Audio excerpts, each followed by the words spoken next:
দেখুন, আমরা অঙ্কন প্রতিযোগিতায় এসেছি মাধবচক জনপ্রিয় সংঘ পাঠাগার। আবৃত্তিও চলছে আর নাম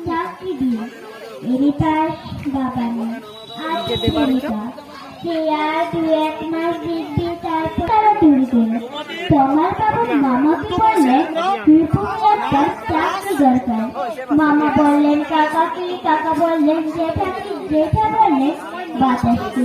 তিনি পাশ করতে একটা ছেলেকে যত অক্ষর পড়তে হয় সেই সমস্ত ব্যর্থ অক্ষর গায়ে লেগে আছে। একটা ছেলেকে কেন আপনারা লেগে পড়েন?